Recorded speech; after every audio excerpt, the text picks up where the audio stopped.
আধুনিক যুগের অন্যতম একজন খ্যাতনামা সাহিত্যিক হলেন কবি জীবনানন্দ দাশ। তার কবিতায় আমরা বারবার ফিরে ফিরে পাই হেমন্তের ধূসরতা, শহুরে যান্ত্রিক জীবনের অবসাদগ্রস্ততা, আর সেই অবসাদগ্রস্ততার হাত থেকে মুক্তি পাবার জন্যেই গ্রাম বাংলার প্রকৃতির কোলে আশ্রয় কামনা। আমরা এখন আমার ছোট্ট বন্ধুদের নিয়ে যে কবিতাটা পড়তে বসেছি, আকাশে সাতটি তারা, রূপসী বাংলা কাব্যগ্রন্থের অন্তর্গত এই কবিতাতে সেই গ্রাম বাংলার সান্ধ্য প্রকৃতির রূপের অনুপম সৌন্দর্যই কিন্তু ফুটে উঠেছে। সময়টা কেমন? সময়টা বিকেলবেলা, যে বিকেলটা প্রায় সন্ধ্যের দিকে গড়াচ্ছে, সূর্য অস্ত যাচ্ছে এবং সেই অস্তগামী সূর্যের শেষ রক্তিম আভাটা যখন পশ্চিম আকাশে ছড়িয়ে পড়ছে, তখন সেই আলোয় রাঙা হয়ে উঠছে আকাশের মেঘও। মেঘগুলোর রং তখন ঠিক পাকা কামরাঙা ফলের মতো লাল টুকটুকে। যদি কখনো কামরাঙা ফল দেখো, পেকে গেলে সেটা যেরকম লাল টুসটুসে হয়ে যায়, আকাশের মেঘগুলো সেই অস্তগামী সূর্যের রক্তিম আভায় সেই রকম লাল টুকটুকে বর্ণ হয়ে গেছে আজকে। এবং যখন এই বিকেলের আলোটা নিভে যাচ্ছে, সন্ধেটা চলে আসছে, তখন সেই নিভু নিভু আলোয় মেঘটাও আস্তে আস্তে হারিয়ে যাচ্ছে চোখের আড়াল থেকে। কবির মনে হচ্ছে যেন দিগন্ত রেখায় সেই পাকা কামরাঙা ফলের মতো লাল টুকটুকে মেঘ যেন দিগন্ত রেখায় সাগর জলে হারিয়ে গেল। যেন মনে হলো একটা মৃত মুনিয়া পাখি জলে তার রক্তের শেষ রেশটুকু ছড়িয়ে দিয়ে ডুবে গেল। দেখতে দেখতে আকাশে ফুটে উঠল সাতটি তারা, সপ্তর্ষিমণ্ডল। কবি ঘাসের ওপর বসে উপভোগ করছেন এই দৃশ্য। সময়টা সন্ধেবেলা, যখন দিনের উজ্জ্বলতাও নেই, রাতের গাঢ় অন্ধকারও নেই। দিন রাত্রির এই যে সন্ধিক্ষণ, পল্লী বাংলার এই সান্ধ্যকালীন যে রূপটা, সেটাই কবির চোখে ধরা পড়ছে। আকাশে তিনি দেখতে পাচ্ছেন সপ্তর্ষিমণ্ডল ফুটে উঠেছে। এই সপ্তর্ষিমণ্ডল আর কিছুই নয়, সাতটি ঋষির নামে নামাঙ্কিত সাতটি নক্ষত্রের মণ্ডলী। এই সপ্তঋষি কারা? এরা হলেন মরীচি, অত্রি, অঙ্গিরা, পুলস্ত, পুলহ, ক্রতু এবং বশিষ্ঠ। এই সপ্তর্ষিমণ্ডল যখন আকাশে ফুটে উঠছে, যখন সন্ধেটা ধীরে ধীরে বিস্তৃত হয়ে যাচ্ছে পল্লী বাংলার বুকে, কবির মনে হচ্ছে যেন এক এলোকেশী কন্যা নেমে এসেছে আজকে মাটিতে। তাহলে কবির চোখে গ্রাম বাংলার সন্ধেটা যেন এক এলোকেশী কন্যা, এমন একটি মেয়ে যে তার খোলা চুল ছড়িয়ে দিয়েছে। তাহলে গ্রাম বাংলার সন্ধেটা যদি সেই মেয়েটি হয়, তাহলে তার খোলা চুল সন্ধ্যের অন্ধকার। কবির চোখের ওপর, মুখের ওপর সেই এলো চুল এসে পড়ছে, অর্থাৎ সন্ধ্যের অন্ধকারটা কবি গায়ে মাখছেন। তিনি তার ইন্দ্রিয় দিয়ে অনুভব করছেন সেই ঘনায়মান অন্ধকারকে। বাংলার প্রকৃতিতে সন্ধ্যের এই রূপটা না অনন্য। পৃথিবীর আর কোনো জায়গাতেই এই সন্ধ্যাকালীন রূপশোভা দেখতে পাওয়া যায় না। কবি একটা জায়গায় বলছেন, পৃথিবীর কোনো পথ এ কন্যারে দেখেনি কো। এ কন্যা মানে হচ্ছে এই যে গ্রাম বাংলার যে সন্ধে, যাকে তিনি কল্পনা করছেন এলোকেশী কন্যা হিসেবে। কেন এই মেয়েটিকে আর কোথাও কেউ দেখেনি? এক নম্বর কারণ হচ্ছে, গ্রাম বাংলার প্রকৃতিতে যেরকমভাবে সন্ধ্যের রূপটা ফুটে ওঠে, সেই রকমভাবে পৃথিবীর আর কোনো দেশেই, আর কোনো জায়গাতেই এই রকম রূপশোভা ফুটে ওঠে না। আর দ্বিতীয় কথা হচ্ছে, কবি তার কল্পনা দিয়ে যেরকমভাবে গ্রাম বাংলার সন্ধেকে অনুভব করছেন, তার সৌন্দর্যকে উপভোগ করছেন, ঠিক তার মতো করে তো আর কেউ দেখেনি। সেই জন্যেই কবির চোখে এই সন্ধ্যের রূপ অনন্য। পৃথিবীর আর কোনো জায়গায়, আর কোনো পথ এই কন্যাকে দেখেনি। কবি বলছেন, হিজল, কাঁঠাল, জাম গাছের পাতা ছুঁয়ে ছুঁয়ে ছুঁয়ে ছুঁয়ে সেই অন্ধকার যখন নামতে থাকে, তখন মনে হয় যেন সেই রূপসী মেয়েটির চুলের সোহাগ মিশ্রিত চুম্বন যেন সেই গাছের পাতাগুলোকে ছুঁয়ে ছুঁয়ে যাচ্ছে।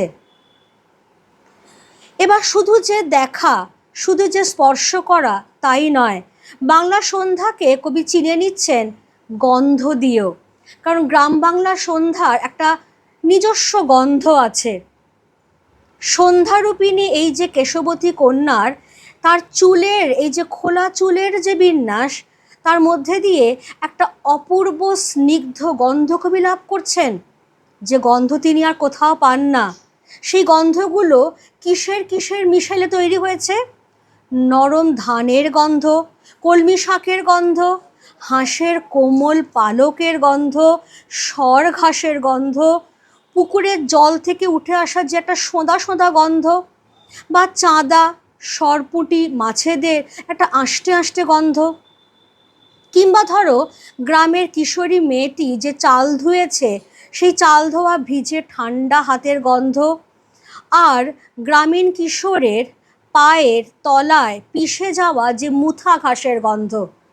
এই সমস্ত কিছু গন্ধ মিলেমিশেই তৈরি করেছে গ্রাম বাংলার সন্ধ্যা প্রকৃতির একান্ত নিজস্ব যে ঠান্ডা ঠান্ডা মিষ্টি মধুর গন্ধটাকে। এই সঙ্গেই আর একটা গন্ধ এসে মিশেছে, সেটা হচ্ছে লাল লাল বটের ফলের ব্যথিত গন্ধের ক্লান্ত নীরবতা। বৃন্ত থেকে পড়ে যাওয়া যে পাকা বট ফল, সেগুলো যখন পথচারীদের পায়ে পিষ্ট হচ্ছে, তখন তার মৃদু গন্ধ ব্যস্ত দিনের শেষে ক্লান্ত প্রকৃতির বুকে নেমে আসা যে নীরব সন্ধ্যা, সেটাকে আচ্ছন্ন করে রাখে। এটা যেন বটফলের ব্যথা, যে ব্যথাটা তার এই মৃদু গন্ধের মধ্যে দিয়ে এই দিনশেষের সন্ধ্যাটাকে আরও আচ্ছন্ন করে দিচ্ছে।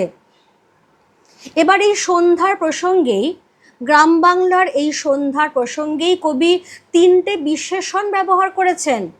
শান্ত, নীল, অনুগত সন্ধ্যা। কেন তিনি সন্ধ্যাকে বলছেন শান্ত?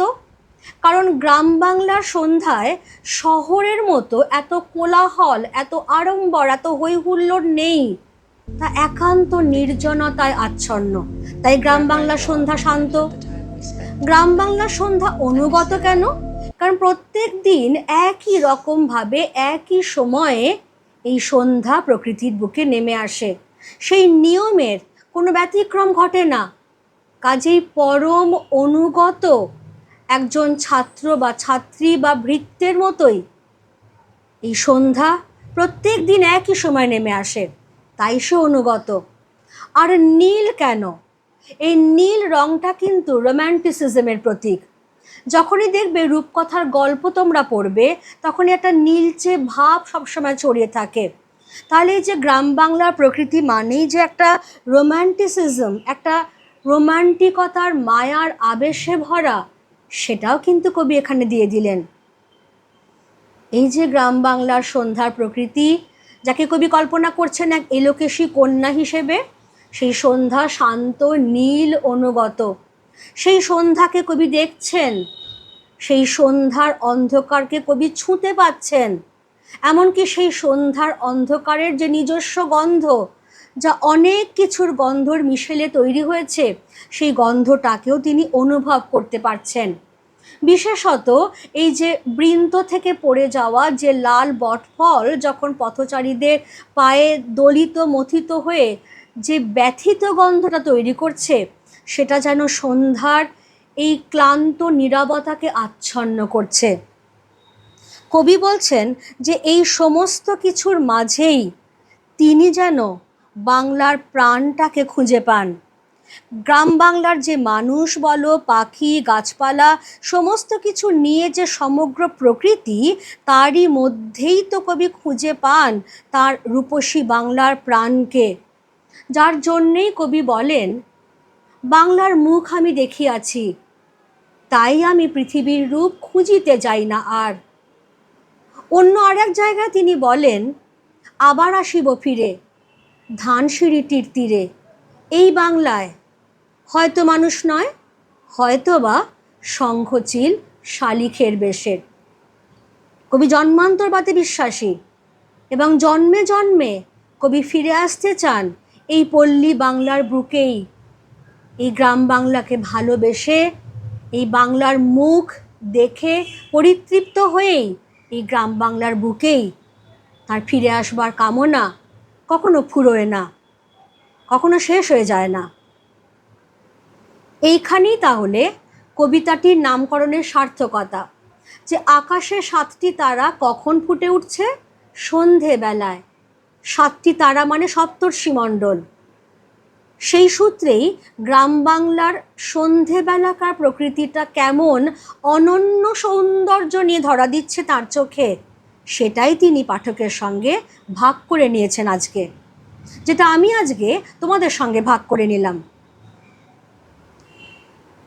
যদি কারোর কোনো বুঝতে অসুবিধে থাকে আমার আলোচনা, আমাকে একটু কমেন্টে প্লিজ জানিও।